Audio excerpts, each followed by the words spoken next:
Morning. This would be a advertising pitch for the services I'm trying to flog.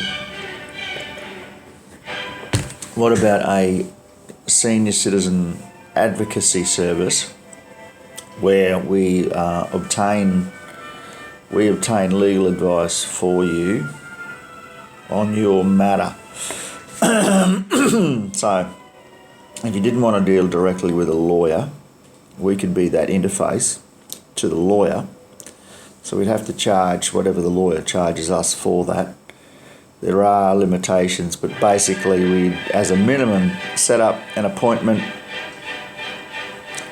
We'd have, by that stage, already told the story once to a paralegal and been referred to the relevant specialist in that specific area of relevant law. And so that takes a week out of the process, because often finding someone, then there's conflict search, so whoever your counterparty is needs to be searched first.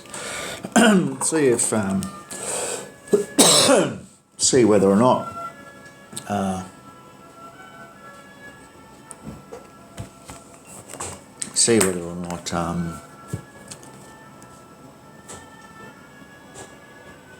conflict of interest was in existence somewhere.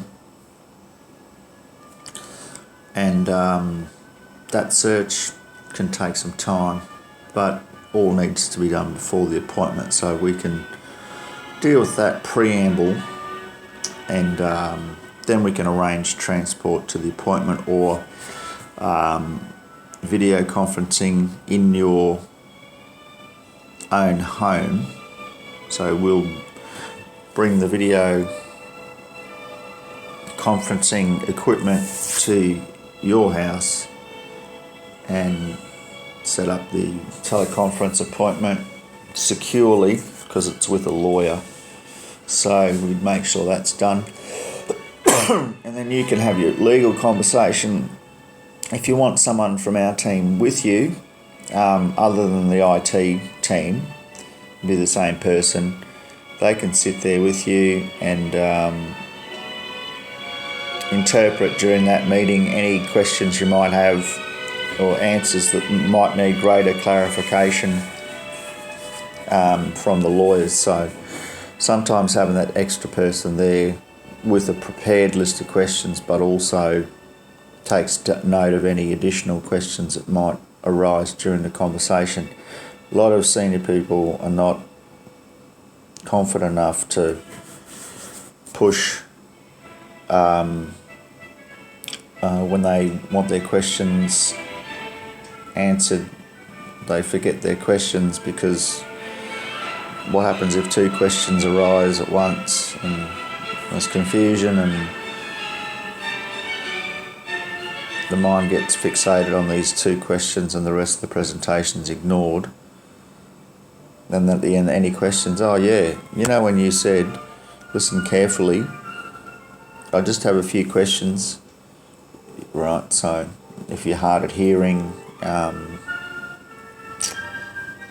we get a transcript, we can take a transcript of the meeting, we can take a recording of the meeting, we can have a post-meeting review, and you can then decide whether you want to pay whatever fee might be involved if you took the next step with your lawyer or financial advisor.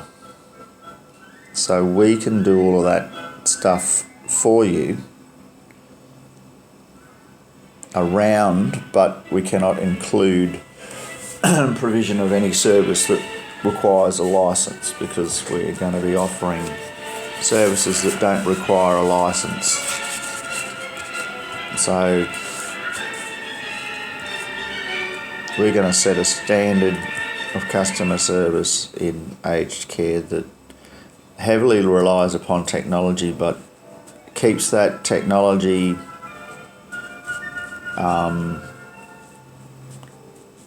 behind the scenes and just deliver the intended benefits through using the technology wherever that's optimal,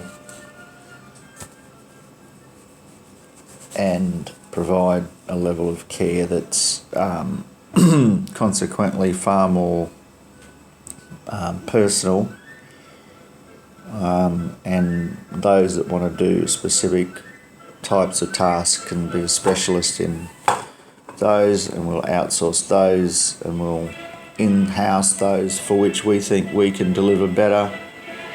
So we really don't care if, there are competitors that offer a better service that people are more happy with. That's fine. We just seek to make our service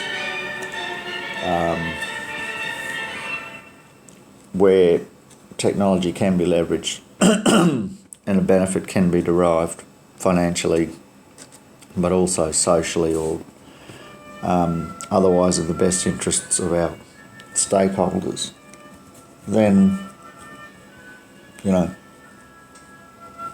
we will feel that we are doing good things. And to those that do good things should flow.